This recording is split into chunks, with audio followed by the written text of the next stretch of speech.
جو ہی میلاد شریف کا مہینہ آتا ہے تو یہ اعتراض عام طور پہ مخالفین کی طرف سے بہت زیادہ کیا جاتا ہے، اور یہ اعتراض عام گردش کرتا ہے کہ دیکھیں جی کیا نبی صلی اللہ علیہ وسلم کے صحابہ کرام نے میلاد منایا ہے؟ کیا نبی علیہ الصلوۃ والسلام کے صحابہ کرام نے میلاد کے موقع پہ جشن کیا ہے اور حضور کی آمد کی خوشی کی ہے، جھنڈیاں لگائی ہیں اور یہ جو لائٹنگ وغیرہ کی ہے؟ یہ عام طور پہ جو نا وہ اعتراض کیا جاتا ہے، سوال کیا جاتا ہے۔ تو یہ لوگ مخالفین اہل سنت کا اس حوالے سے جو تصور اور کنسیپٹ اور موقف ہے اس کو سمجھتے نہیں ہیں۔ دیکھیں ہمارا موقف یہ ہے کہ یہ صحابہ کی بات آپ کرتے ہیں، ہم کہتے ہیں کہ نبی کریم صلی اللہ تعالیٰ علیہ وسلم نے بھی اگر کوئی کام نہ کیا ہو تو صرف نہ کرنا یہ منع ہونے کی یا ناجائز ہونے کی دلیل نہیں ہے، جب تک اس صراحتاً یا اشارتاً دلالتاً اس پر کوئی ممانعت وارد نہ ہو۔ اور اس ضابطے کا ثبوت صحیح بخاری کی حدیث نمبر 4986 میں موجود ہے۔ سیدنا عمر فاروق رضی اللہ تعالیٰ عنہ نے صدیق اکبر رضی اللہ عنہ کے دور خلافت میں جب قرآن کے قاری اور حافظ شہید ہوتے جا رہے تھے، حضرت عمر رضی اللہ تعالیٰ نے صدیق اکبر سے کہا انی ارا ان تأمرا بجمع القرآن، کہ اے ابو بکر صدیق خلیفۃ المسلمین، میرا یہ خیال ہے کہ آپ قرآن کریم کو جمع کرنے کا حکم دے دیں لوگوں کو۔ تو ابو بکر صدیق رضی اللہ تعالیٰ عنہ نے فرمایا کیف تفعل شیئا لم یفعلہ رسول اللہ صلی اللہ علیہ وسلم، اے عمر تم وہ کام کیسے کرو گے جو کام رسول اللہ صلی اللہ علیہ وسلم نے نہیں کیا؟ یعنی جو حضور نے کام نہیں کیا تم وہ کام کیسے کرو گے؟ تو حضرت عمر کیا کہتے ہیں؟ کہتے ہیں ھذا واللہ خیر، اے ابو بکر اللہ کی قسم یہ کام اچھا ہے، اگرچہ اللہ کے نبی علیہ الصلوۃ والسلام نے اس کام کو نہیں کیا، ھذا واللہ خیر، لیکن یہ کام اللہ کی قسم اچھا ہے۔ تو حضرت صدیق اکبر فرماتے ہیں کہ لم یزل عمر یراجعنی حتی شرح اللہ صدری لذالک، عمر مجھ سے کہتے رہے اور اصرار کرتے رہے حتیٰ کہ اللہ نے میرے سینے کو اس بات کے لیے کھول دیا اور میں بھی اس پر ایگری ہو گیا، متفق ہو گیا کہ یہ کام اچھا ہے، اگرچہ اللہ کے نبی علیہ الصلوۃ والسلام نے نہیں کیا۔ تو اس سے یہ ضابطہ بالکل واضح ہو گیا کہ جو کام خود نبی کریم علیہ الصلوۃ والسلام نے نہ کیا ہو، حضور نے کام نہیں کیا، اگر اس میں اچھائی ہے اور وہ قرآن و سنت کے خلاف نہیں ہے تو صحابہ کا اس بات پر اتفاق ہو گیا وہ کام کیا ہے؟ اچھا ہے۔ تو پھر صحابہ کرام علیہم رضوان نے بھی اگر کوئی فرض کریں کام نہیں کیا، اگر اس میں اچھائی ہے برائی نہیں ہے تو وہ کام کرنے میں کوئی حرج نہیں ہے۔ یہ تو ہمارا موقف ہے، اور اس موقف کے مطابق بھی الحمدللہ ہم اس سلسلے میں جو جتنے اعتراضات اس کو رد کرتے ہیں۔ اور باقی یہ بات ہے کہ یہ کہتے ہیں کہ صحابہ نے نہیں کیا۔ اب میں ان سے پوچھتا ہوں مخالفین سے کہ جو صحابہ نے کام کیے ہیں تم اس کو لازم سمجھتے ہو؟ اب غیر مقلدین وہابیہ کو دیکھ لیں، وہ صحابہ کرام علیہم رضوان کے کیے ہوئے کاموں کو چھوڑتے ہیں۔ مثلا سیدنا عثمان غنی رضی اللہ تعالیٰ نے جمعے کی جو دوسری اذان شروع کروائی یہ نہیں دیتے، حالانکہ نبی کریم علیہ الصلوۃ والسلام کی صحیح حدیث ہے علیکم بسنتی و سنت الخلفاء الراشدین، تم پر میری اور میرے خلفاء راشدین کی سنت لازم ہے۔ سیدنا فاروق اعظم رضی اللہ تعالیٰ عنہ کے دور خلافت میں صحیح بخاری میں موجود ہے، آپ نے پورا مہینہ جماعت کے ساتھ نماز تراویح پڑھوائی ہے۔ تو اب یہ کہتے ہیں ٹھیک ہے پڑھ لیں تو ثواب ہے، تو نہ پڑھ دو کوئی گناہ نہیں ہے، یہ نفل ہے پڑھ لیں تو ثواب ہے، نہ پڑھ دو کوئی گناہ نہیں۔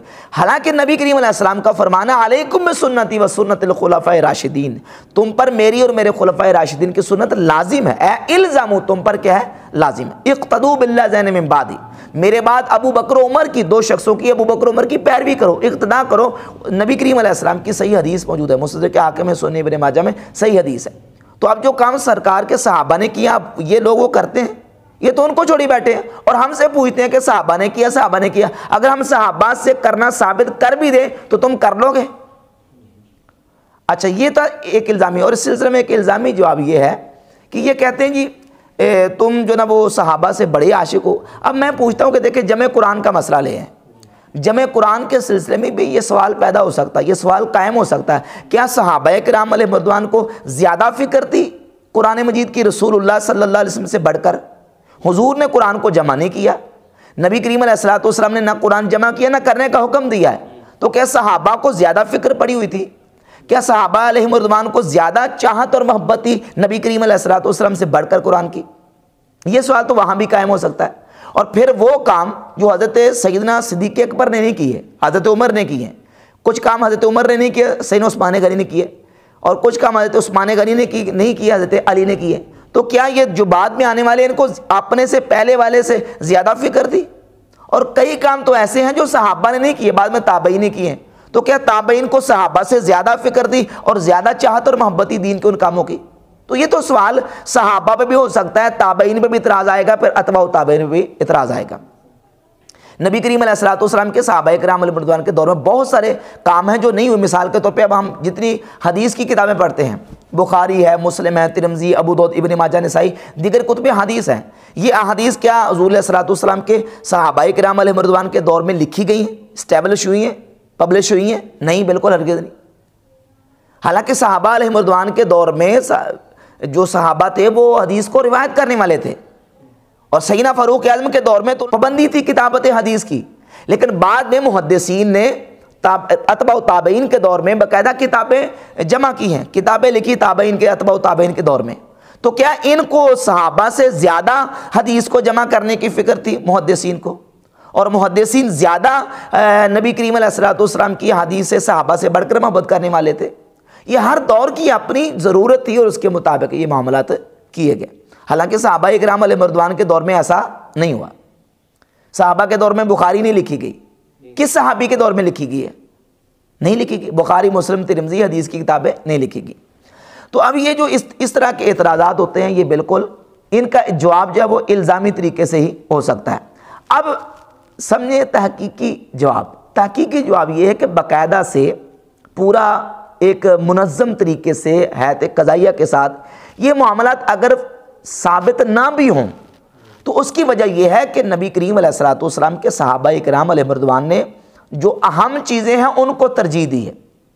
دیکھیں مثال کے طور پہ قرآن اہم تھا حدیث کی بنسبت، تو انہوں نے جمع قرآن پر زور دیا، قرآن کریم کو جمع کیا، صحابہ نے حدیث کی کتابیں جمع نہیں کی۔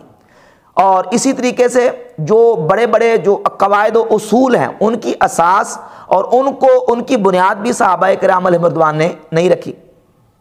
مثلا اصول حدیث ہیں، اصول تفسیر ہیں، اسماء و رجال ہیں، اور دیگر جو ضروری علوم و فنون ہیں، جو اصول و قواعد ہیں، وہ بھی صحابہ کرام علیہ رضوان کے دور میں جمع نہیں کیے گئے۔ تو اب اس کا مطلب ہے وہ سارے لغو اور باطل ہیں، سارے پڑھتے ہیں، جتنے مکاتب فکر کے لوگ ہیں سارے ان چیزوں کو پڑھتے ہیں۔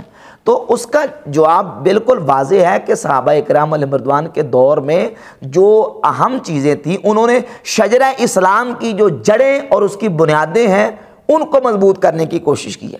شجرہ اسلام کی آبیاری کے لیے انہوں نے اپنی کوششیں کی۔ صدیق اکبر رضی اللہ عنہ کا دور خلافت تھا تو انہوں نے جو سب سے بڑے بڑے اہم کام تھے، مثلا مرتدین کے رد میں انہوں نے کام کیا، منکرین ختم نبوت کے رد میں انہوں نے کام کیا، منکرین زکوٰۃ کے رد میں انہوں نے کام کیا، اور بہت سارے اہم کام تھے جو صدیق اکبر رضی اللہ عنہ کے دور خلافت میں نہیں ہو سکے، پھر حضرت فاروق اعظم کے دور میں ہوئے، اور پھر سیدنا فاروق اعظم کے دور میں کچھ کام نہ ہو سکے بعد میں ہوئے، اور اس طرح صحابہ کے دور میں کئی ایسے اہم کام تھے۔ مثلا اصول حدیث کا کام ہے، کتنا اہم ہے، لیکن صحابہ کے دور میں نہیں ہو سکا۔ اسماء و رجال کا کام ہے، کتنا اہم کام ہے، لیکن صحابہ کے دور میں نہیں ہو سکا۔ اصول تفسیر ہیں، دیگر علوم و فنون ہیں، یہ کام صحابہ کے دور میں نہیں ہو سکے۔ تو اگر صحابہ کے دور میں یہ کام نہ ہو، بعد میں ہو، تم ان کو کرنا ثواب بھی سمجھتے ہو اور دین کا حصہ سمجھتے ہو، تو اگر صحابہ کے دور میں یہ اس حیات قضائیہ کے ساتھ اگر یہ کام نہیں بھی ہوئے فرض کریں تو پھر بھی یہ ناجائز نہیں ٹھہرتے، ان کے ناجائز ہونے کی دلیل نہیں ہے۔